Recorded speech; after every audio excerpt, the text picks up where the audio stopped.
I'd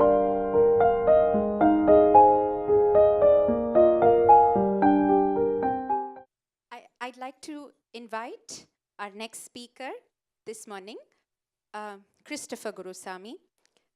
Taking off on the point that Ragnika also mentioned right now of how we assume because of our training that a Yenpalli Kondiraya or a Taye Yashoda are simple and obvious pieces to start with. And sometimes I wonder, is it simply because that's what we grow up training with?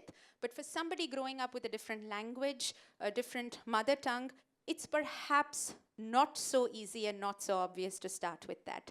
I will not say much more, and I will let Christopher introduce his topic. Christopher, welcome.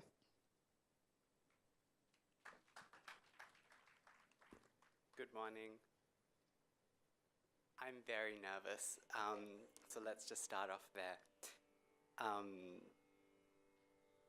Sorry.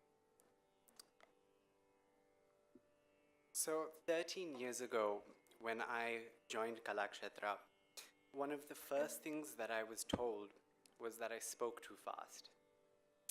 And I think that the first Tamil sentence that I actually understood was, Ava enna sonna? My teachers kept asking, what is he saying, because I spoke even faster than I am right now.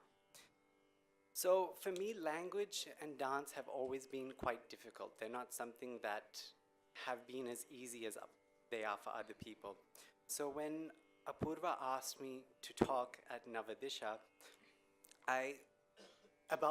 when she asked me to talk about language and abhinayam, I thought she was joking, and I really hoped that my presentation would be about Jadi Swarams or something like that. Alas, here I am. So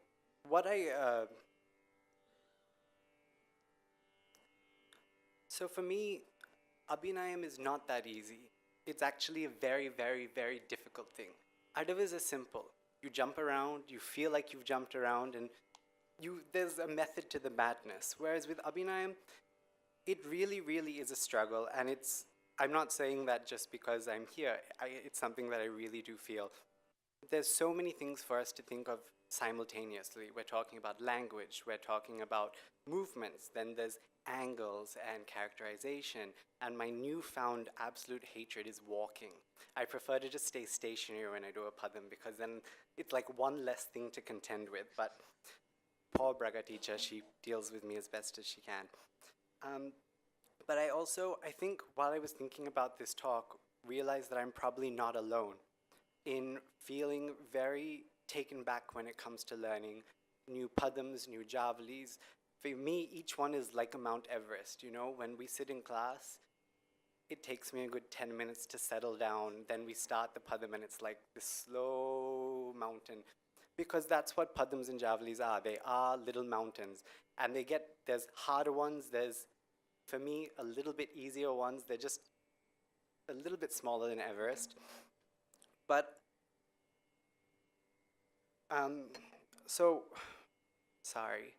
I've like jumped around on my page. Now I don't know where I am.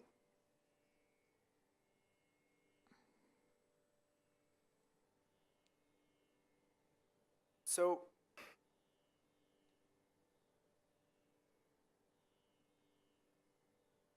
language, I think when we think of English, we don't think of it as a language that we commonly associate with dance, for obvious reasons. Something that I have been pushed by my teacher to do is use Tamil as the dialogue inside my head, which is a very, very, very confusing thing when you're born in Australia and your mother tongue is actually English. So the sentences in my head are probably not fully formed. They're not even half formed. They're just the same 6 or 7 words pushed back and forward, ni, inge, na, ange. It's a mess. But it is what it is. And I do a large percentage of my inner dialogues in Tamil. So one thing that Apurva and I were talking about was, I've learned the Javali, Oh My Lovely Lalana, which is a partially English Javali. And I remember that when I was learning it, Braga teacher said to me, Innada, it's your language. I said, Ama teacher, Ana. I was like, teacher, confused. She's like, Inna. I was like, see, I understand what they're saying. For once, I understand exactly what they're saying. Ana, in my head, I have to keep speaking in Tamil. And then there's Telugu to add to that confusion. So it's not such a simple thing, right? It was like, I constantly am at this kind of cutting thing where I don't exactly know what's going on. But anyway, sorry, I digress, because I'm nervous. So what Apurva and I were talking about was taking a piece of poetry that is not native to Indian classical dance. How do we bridge gaps in content and idea, syntax and context when we're dealing with these ideas through creating a piece? The more I thought about it, the more I realized that context is such an important idea. And through this talk, what I've done is I've used poetry that is in its core English, but I'm using the Tamil translation of that to explore it. So, though this talk is about Maya Angelou poetry, Maya Angelou is the base on which I wish to explore the idea of contextualizing English into our form. God, that was a sentence. Hold on, I'm sorry. Sorry. Okay. So, I'm not sure how many people know Maya Angelou, but Maya Angelou is, my God, what a woman. Like, seriously, what an amazing woman. She was born on April 4th, 1928, and died May 28th, 2014.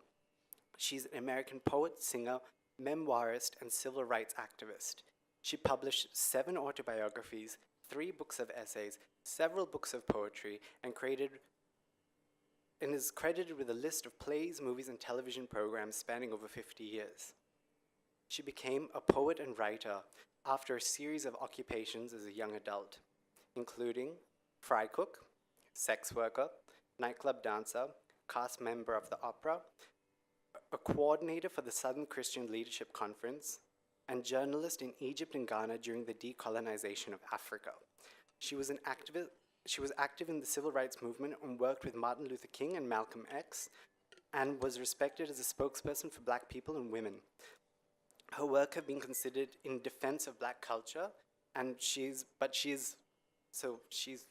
really important to a lot of people, including myself. I remember watching Oprah one day when I was sick from school, because that's what we do in Australia. Oprah's always on TV at like 2 o'clock.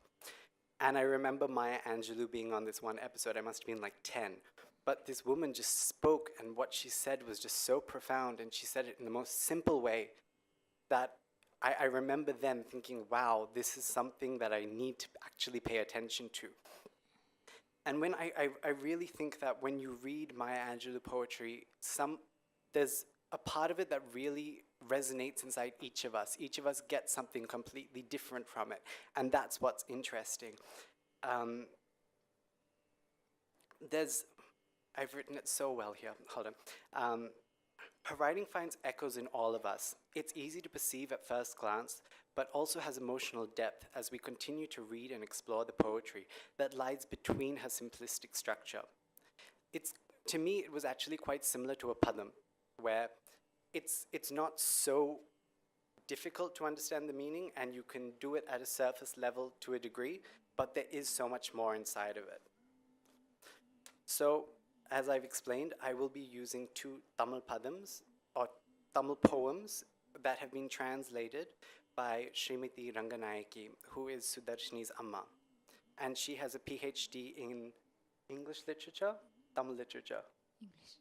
Huh? English. English literature. Sorry, Andy. So some of the things that I read, Auntie's PhD was translating Maya Angelou poetry into Tamil. That was her PhD thesis. Brilliant, no? So that blue book over there is full of like 20 poems that have been translated. Of course, this is me, so I've asked Auntie to translate 2 poems that weren't in the book for today. But Auntie's notes on translation were actually very interesting, was something that really helped me in bridging gaps. So what she spoke about translation is that translation, and in every translation, there's a certain amount of growth. Translation is a transference of meaning from one language into another, as we all know. But it is not systematic and technical, it is creative. When translation is considered growth, the translator acts as a medium, making two languages more closer. Synthesis happens when the translator thinks in the limbo region of neither language. I thought those were really interesting points to think of. So another oh, I'm so sorry, Apurva, I bet you want to shoot me right now. Taking these poems into Bharatanatyam, I feel, is a small step forward, but a step nonetheless. There are reasons why I've chosen to use Tamil as the language in the Padams today. One of them is the Oh My Lovely Now fiasco of Music Academy 2 years ago when we did it. And I was really tense. I was really tense about doing this because I thought, you know, people might look at me and go, he's half white, that's why they made him do an English Bilavali, it's easier. Another thing I was really, really scared about was Nandini Akka singing the Javali for me, because it is so easily sung so terribly, and we have scholars in Telugu and Tamil who sit in audiences and yell at us when we pronounce one word wrong, but who stands up for English when oh my lovely suddenly becomes whoa my lowly? I mean, it's tough, and if it's your mother tongue, you kind of take offense. Like, that's why I'm not going to speak any Tamil today, because you all would be really, really upset. But that's what you have to remember when you're thinking about language, is that it belongs to someone else. If it's a borrowed language, it doesn't belong to you. Though my Tamil is terrible, I like to talk in it. I talk in circles around myself because I believe that there is some benefit in speaking Tamil. There is something you will get out of it. Every day, you can ask Sudarshini, I call her and she doesn't understand what I'm saying, but I will still speak because, God damn it, I have to. So so then, Oh My Lovely luckily went off without a hitch because Akka sings it beautifully. Do you want me to get her to sing it? I can. Akka, please.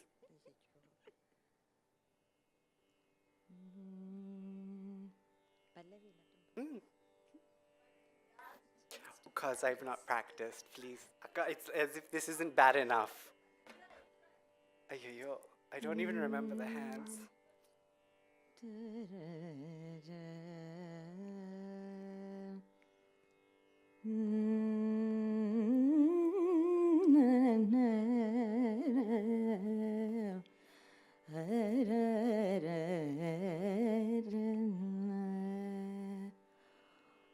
Oh my lovely lalana, elane pomanti.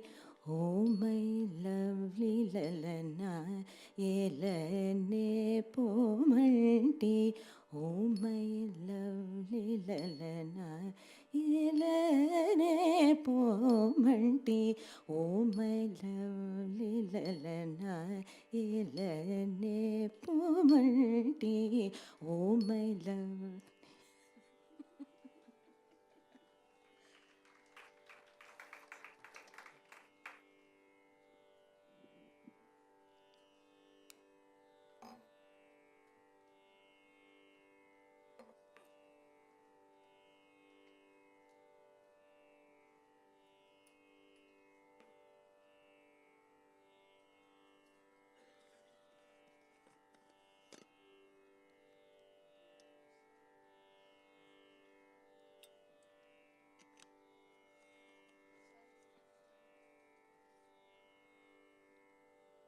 And though it works and though it's funny, one question arose in my mind. Is it funny because the piece is intrinsically funny? Or is it because it's in English? I think it's a valid question. What makes it funny? I hope, well, just then it was the dancing, but is it the poetry? Are we looking at it as a serious poetry, or are we looking at it as a fun piece? So So when you're contextualizing ideas, what do we have to take into consideration? One of the poems that I will be using today is Poor Girl, which is a poem by Maya Angelou. I'll read out the poem for you now. Akka.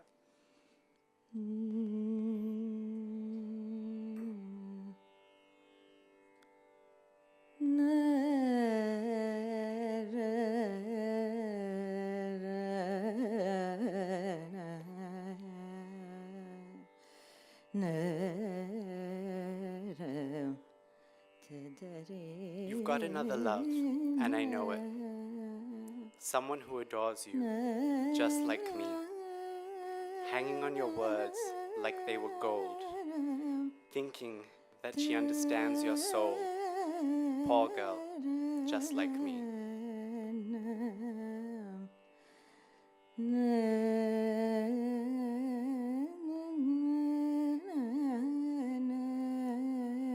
You're breaking another heart, and I know it. And there's nothing I can do. If I try to tell her what I know, she'll misunderstand and make me go. Poor girl, just like me.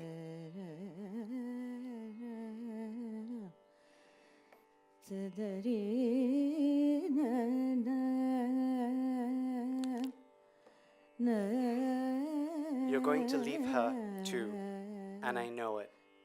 She'll never know what made you go. She'll cry and wonder what went wrong. Then she'll begin to sing this song. Poor girl, just like me.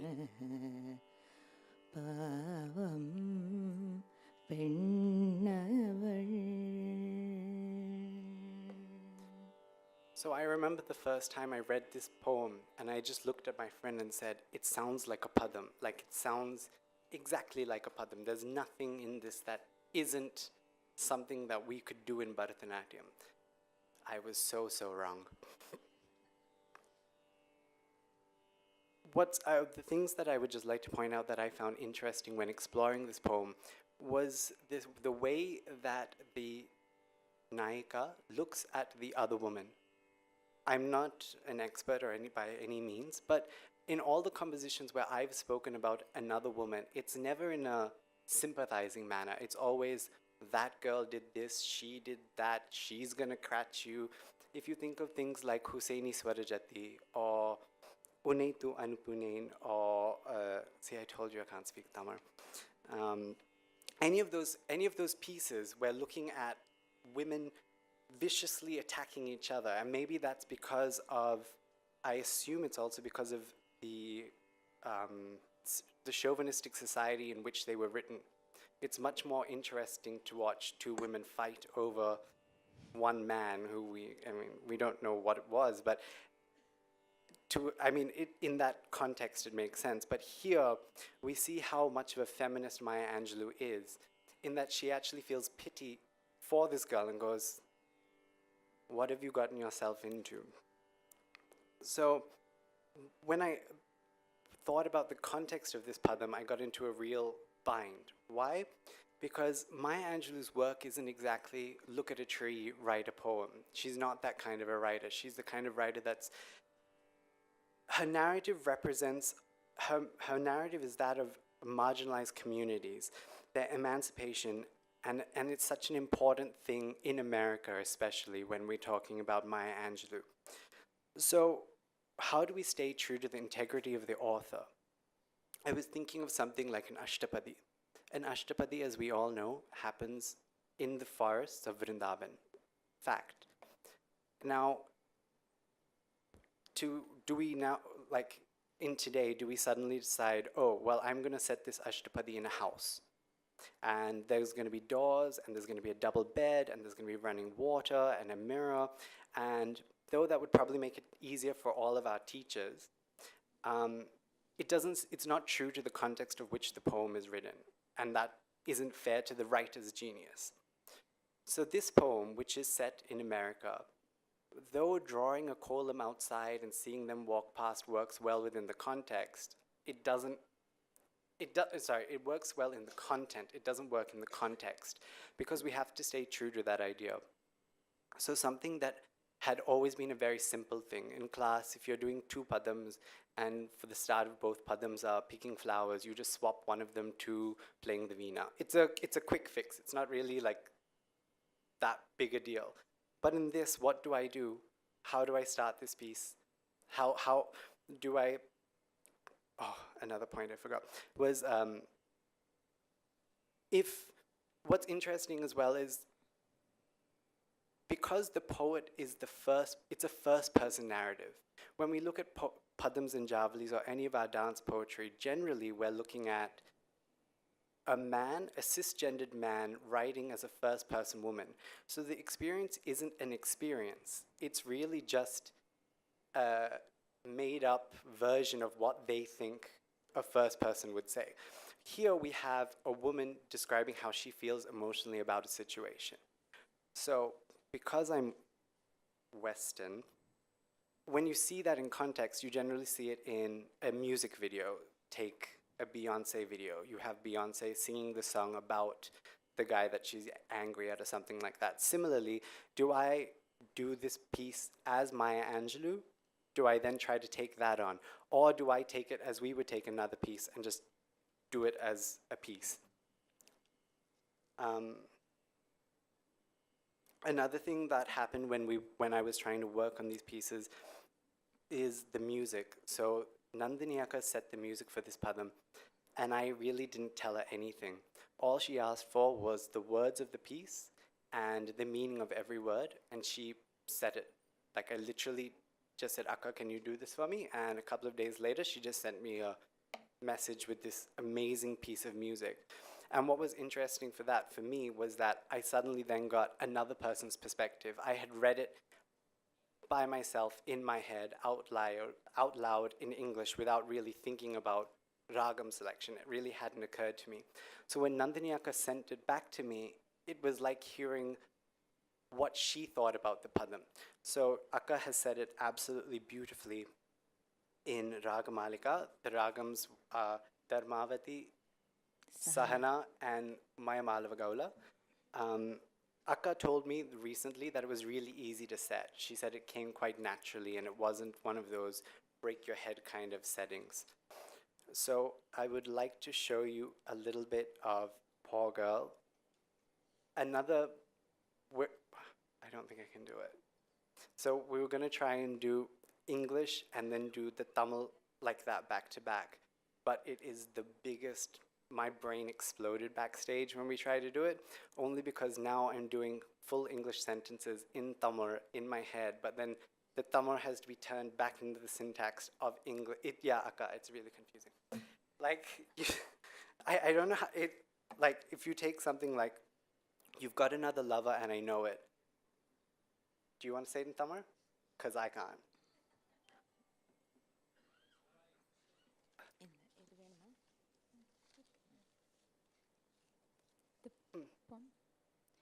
மற்றுமொரு காதல் உனக்குள்ளதென்று எனக்கு தெரியும். See how the words, I mean, they flip a little bit. So then, when you're doing English, if I was to do it to the English, but speaking Tamil in my head, I have to speak even more backwards than I already do. It's really, really confusing. But I will try to do Poor Girl. I will not do it the justice it deserves, but I will try.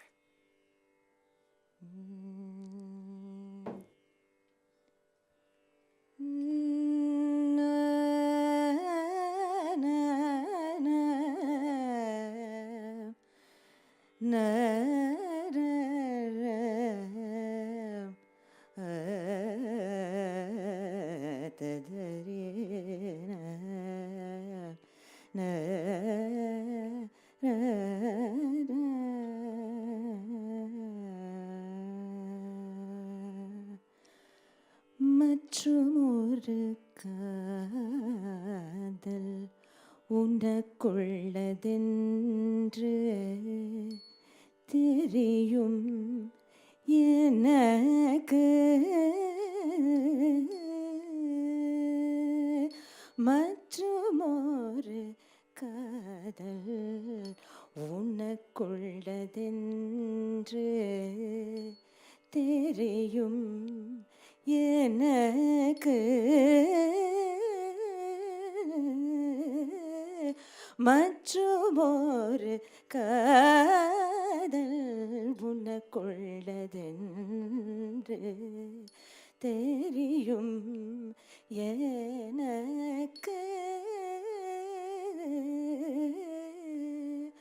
போற்றி உன்னை ஆராதிக்கும் ஒருத்தி என்னை போலவே.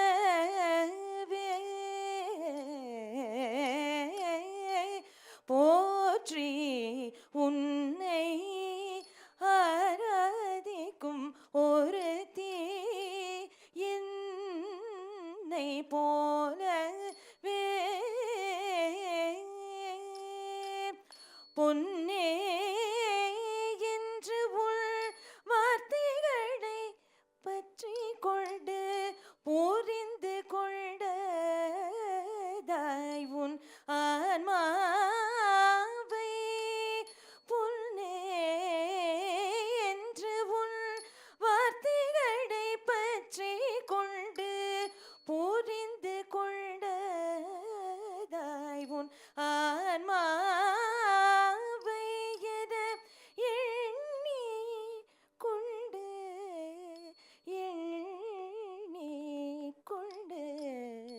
பாவம் பெண்ணவள் என்னை போலவே.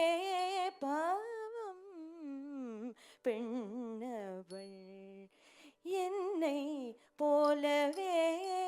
பாவம் பெண்ணவள்.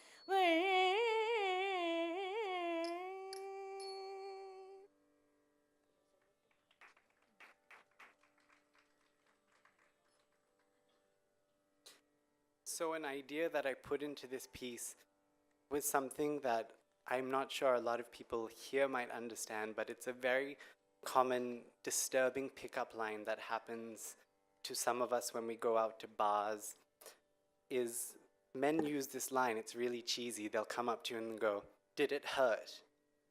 And you kind of go, "Did what hurt?" And you'll be like, they're like, "Did it hurt when you fell down from heaven because you're just so beautiful?" It's really, really bad. But that's the kind of character that I imagine this guy saying. So instead of saying, "Oh, you're beautiful like a jasmine flower," or, "Oh, you know, your eyes are long like lotus stems," no one says that outside of India. So to me, to me, it might not be correct, but it works. The idea translates. That's what I was talking about when I'm trying to use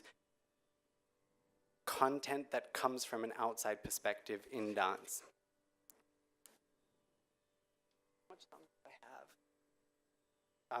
So another piece, the last piece that I explored was a poem called "In and Out of Time" by Maya Angelou.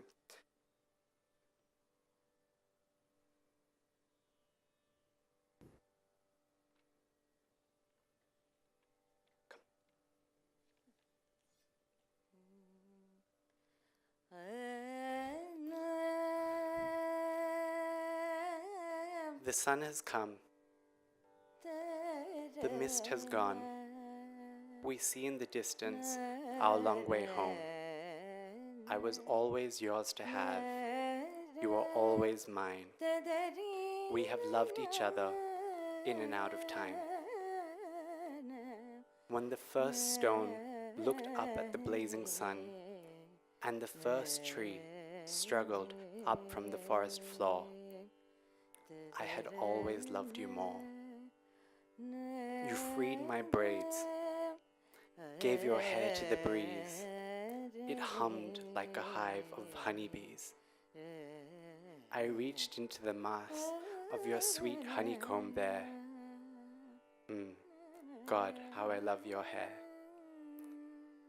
You saw me bludgeoned by circumstance, lost, injured, hurt by chance.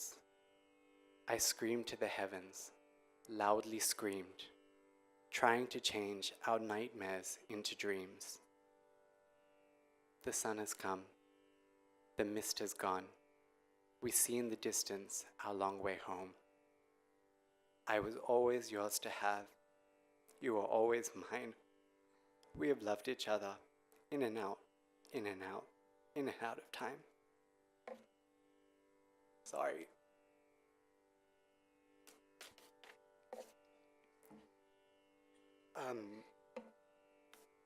One thing that really stood out to me in this poem, obviously, is that it somehow mirrors each of us. I think everyone that I've sent it to going, what do you think about this piece, gets something else out of it. It's very gender neutral in its content.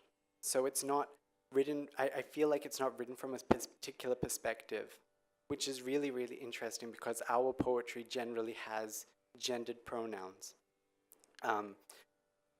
It's one of the things that really made me read it again and again, and it was just so interesting. I mean, the first line is so simple. The sun has come, the mist is gone. We've seen the distance our long way home. I was always yours to have, you were always mine. We have loved each other in and out of time. It's beautiful at that level. It's beautiful to just think of like that. But the more that I read it, the more that I explored it, the more I realized how many metaphors there were inside of such a small line and the capacity that was there. I also realized that it's funny because we were talking about it yesterday in rehearsal. Sudarshini felt like it was a relationship that had finished, a relationship that had gone the distance and had kind of gotten there, right? Yeah, some experience. Like there was an experience there, whereas I saw it as a new relationship that was at the starting. I think one of the things that's so beautiful about Maya Angelou's poetry, it is what you make of it. It's not so decided for you like a lot of what we have. A lot of us have, you know, this padam is done in this way and it is that and it's sacrosanct. Whereas here, we have the ability to explore. So this is, I feel like it's, after we talked about it yesterday, I realized that love traverses time. It really doesn't, time becomes completely irrelevant. And for those of you who have been so lucky to fall in love, you know that when you first meet someone and time just becomes the most irrelevant thing ever. If you're a millennial like me, it means texting till 4 o'clock in the morning. But I think all of us do that. I think it's a thing where we're so in love, and it's that what I see in this padam is, see, I refer to it as a padam because in my head this is already like there. Well, it's not there, but anyway.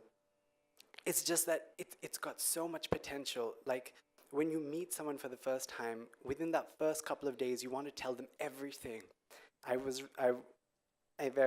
thought it was very smart, was that every SMS beep becomes like a butterfly in your tummy, and suddenly your whole world turns into padri varga. It's very like, like, ooh, a message.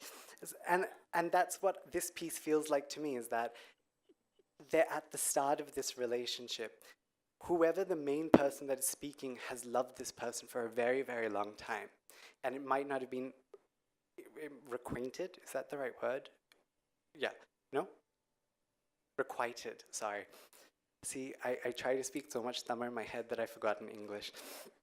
But it's that kind of a love. It's a love that traverses everything. And I know I said that word wrong too. But there's so many beautiful metaphors in there. So when I was setting the piece, I realized that the only way to explain a metaphor is to use another metaphor. So for the sun is rising, the mist is gone. I believe what is being discussed is the realization that the sun has risen.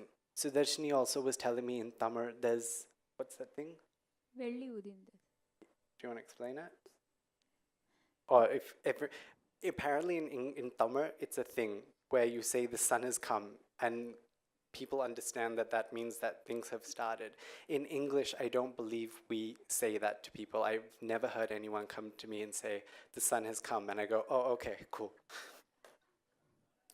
So for me, so something that was very obvious for Sudarshini was completely like that for me.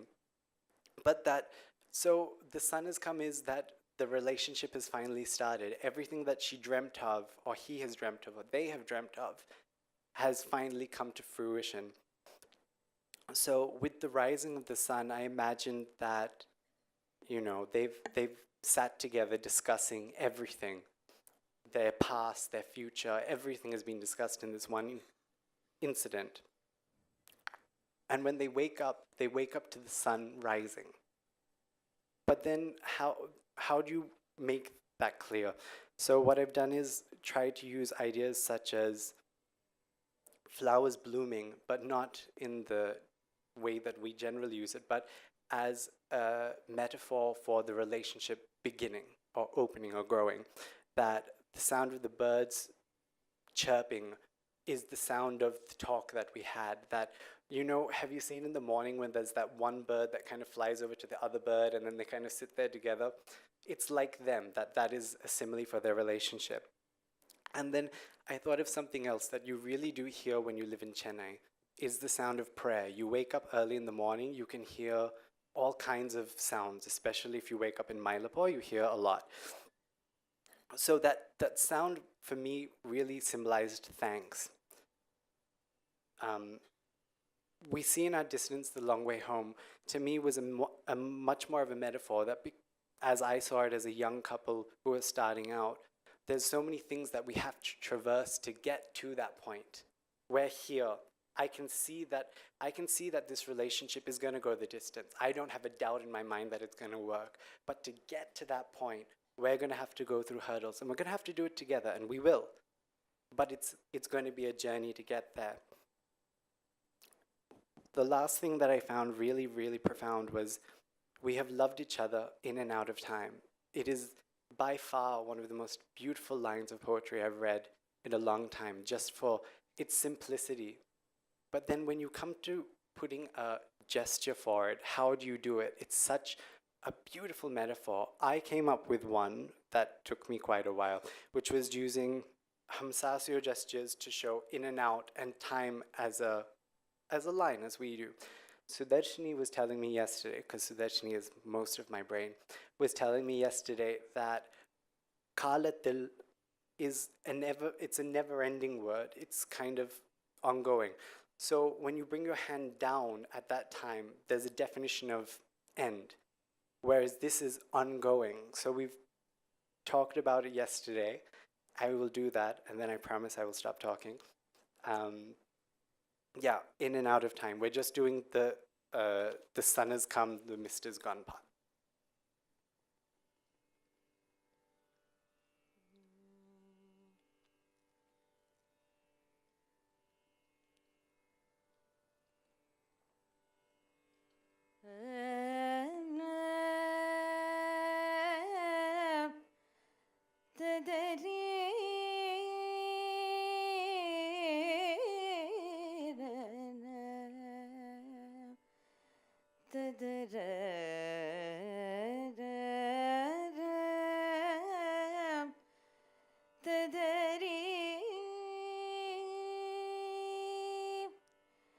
கதிரவன் வந்து விட்டான்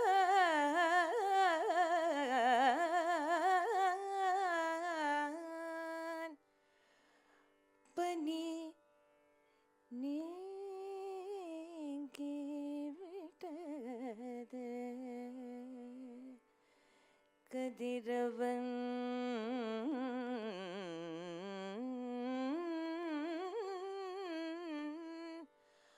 வந்து விட்டான்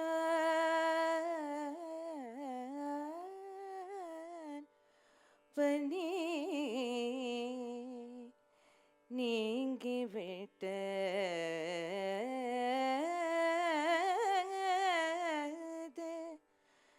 கதிரவன் கதிரவன் வந்து விட்டான்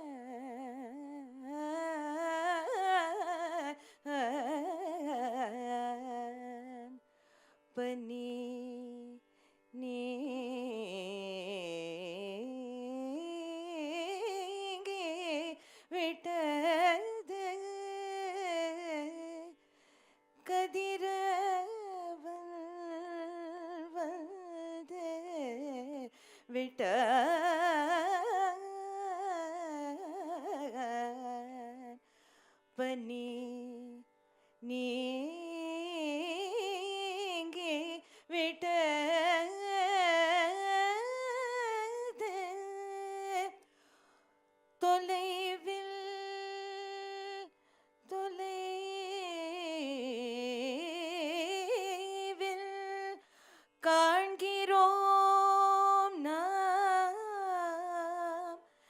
நம் வீடு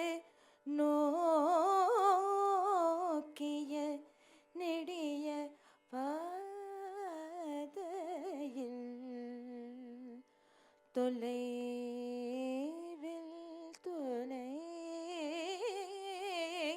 தொலைவில் காண்கிறோம் நாம் நம் வீடு நோக்கிய நெடிய நெடிய பாதையில் தொலைவில் காண்கிறோம் நாம் நம் வீடு நோக்கிய நெடிய பாதையில் உனக்கே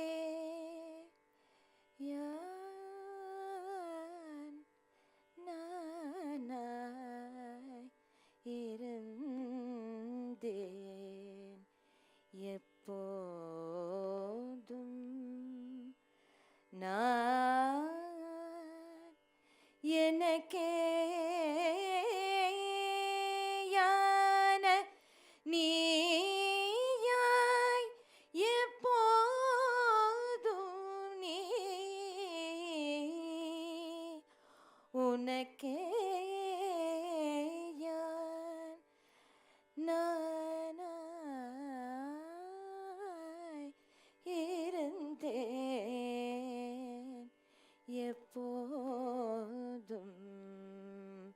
நான் எனக்கேயான நீயாய் எப்போதும் நீ காலத்தினும்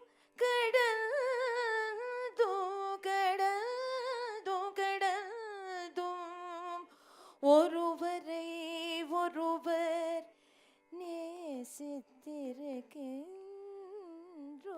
நேசித்திருக்கின்றோம் நாம் உள்வெளி உள்வெளி உள்வெளி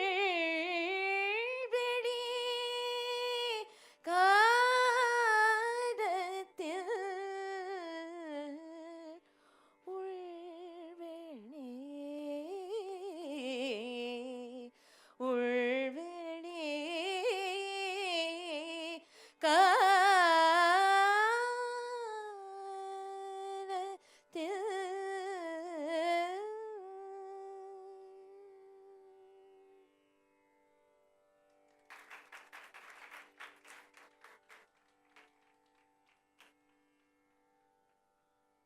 That's all.